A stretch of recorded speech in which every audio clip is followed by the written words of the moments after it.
Walk me through your journey here, Ezra. When did you know you said where you're like, you know what, I wanna try for the Paralympic team in track and field. I'm gonna go for it. Walk me through that for you. Yeah, for sure. I ever since I was a little kid growing up, sports was a huge part of my life. And it wasn't until I was about 8 years old I began track and field. And then in 2016, I watched the Rio 2016 Paralympics. And at that moment, I told my parents, we were all sitting on the couch, I said, I'm going to make the 2020 Tokyo Paralympic team. And, that's when I really put my head down. I put it out in the universe. And now, 5 years later, it would have been 4, but it got postponed. So Yes. 5 years later, I made that dream a reality. So, yeah, it's been a wild journey for sure. So you were 11 when you said that about wanting to play in the 2020 games? Is that? Yeah, I was 11 when I said I wanted to make the team. Wow. So what's instilled in you to be an 11-year-old with such a lofty goal and such a competitive spirit, Ezra?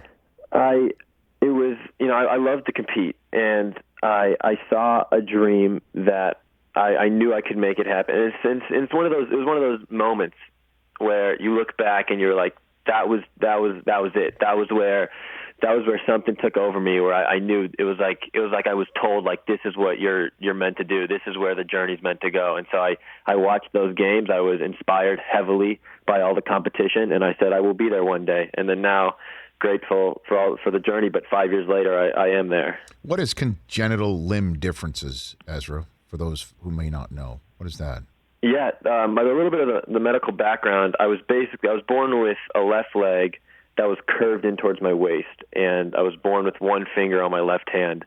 And I had a surgery at 2.5 years old, and the doctors removed the curved part of my left leg and then transplanted the big toe from my left leg that was curved in onto my left hand.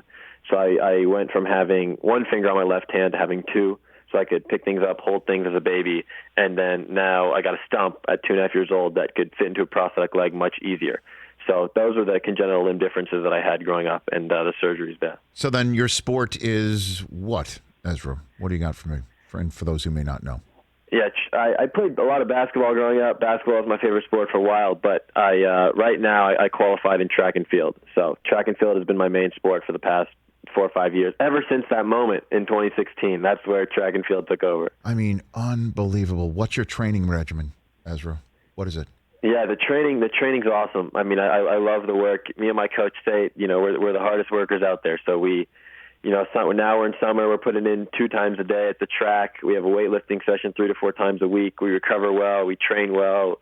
We eat well. I basically say it every day to my coach. I say I'm willing to sacrifice everything. So I do sacrifice as much as I possibly can to put myself in the best possible position going into Tokyo. Do you train? I mean, do you sacrifice a teenage life? Is that what yes, you're pretty much what you're referring to? I do sacrifice a teenage life. As much as it sucks, it's the life that I chose. I don't stay out as late with my friends. Sometimes I don't go out on 4th of July. I didn't stay out. I didn't even go out at night on 4th of July. I came back because I had training the next morning to take ice bath and recover. So I do sacrifice a teenage life in some sense. Yeah. Well, I'm a 52-year-old man saying you didn't miss anything on July 4th. don't worry about it. I mean, so but you do have the rewards of succeeding at a level that few people do, regardless of how they were born, Ezra. So I congratulate you on that, as well as what you've done with Angel City Sports. What is that? Because we see that on the photographs on the screen of you competing, that there is a logo on your I guess gear. What is that, Angel City Sports? Ezra? Yeah, Angel City Sports is a nonprofit that my family and I started to provide sports opportunities for people with physical disabilities like myself in Southern California. We realized there was no adaptive sports. Because you think about it, like someone in a wheelchair, they can't just roll up to the YMCA and play pickup basketball against all the other stand-up guys. And there's lots of equipment involved and very few access to sports for people with physical disabilities. So we recognized that gap. And then, we filled it in, providing a community, providing sports opportunities, clinics, competitions. 5 years ago, back in 2013, we started that. 8 years ago. That's 8 years ago. 8 years ago in 2013, we started that. We provide sports for people with physical disabilities. And it's living with the physical disability is difficult. You feel like an outsider everywhere you go. You don't feel like you fit in. So we provide a place where people with physical disabilities can go where, they feel like they're just one of the guys. They feel like they fit in. And actually being completely able-bodied, having all your limbs makes you more different in that type of scenario when everyone else has a physical disability as well. So it's been a blessing to provide that for the community. Under 17 high jump world champion Ezra Frech, U.S. Paralympic Track and Field member, here on the Rich Eisen Show in advance of the Paralympic Games that start on August 24th in Tokyo, Japan. Have you ever been abroad in Tokyo? Is this going to be your first time in Asia? What are your travels? It'll be my first time in Asia, that's for sure. I've been to Switzerland for the Junior World Championships. Mm-hmm. But never to Tokyo, no. Okay, that's going to be amazing for you. What does it mean for your family, for you to have achieved this, Ezra? Walk me through when you were able to inform them that you got what you wanted out of this mission. Yeah, it was a pretty special moment. I mean, my family sacrifices a lot. My parents sacrifice a lot. My brothers sacrifice a lot for me to even, go after my dreams in this type of way. So my parents and only my dad was able to be there at the trials to see me qualify, but my entire family was watching back in Los Angeles. So it was a special moment. I FaceTimed them after, lots of tears, but it was beautiful. It was a beautiful moment for sure, one that I'll never forget. Of course, beautiful is a great way to describe it, Ezra. I wish I could have seen something like that because, I mean, I cannot imagine having a child look at me at age 11 and say, I want to make the Olympics, right? I mean, if my 11-year-old says that, obviously my wife would set out to do whatever we wanted, whatever we could do to make it happen. And then for you to do it is incredible.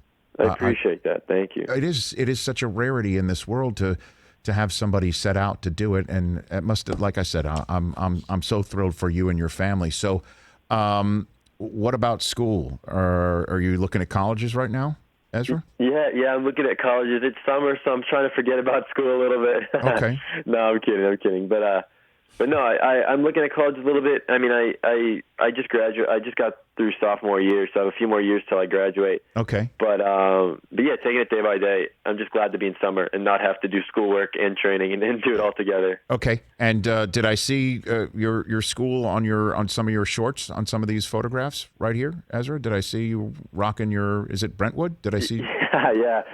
Good eye. That is. That is that. Okay. Well, congratulations to you and everybody in your school, and you represent your school, the City of Angels in the United States. I'm getting just even emotional for you just talking about it. What do you want people, kids who are 11 years old, who might be sitting wherever they're sitting with a similar disability and wondering what they should do, even if I did use the proper word? I don't know if that's the word you'd want me to use, but no, that's okay. Kids with physical disability are all good. Okay. Yeah, 100%. I mean, I think one message I want to get across is like the odds can be beat here, right?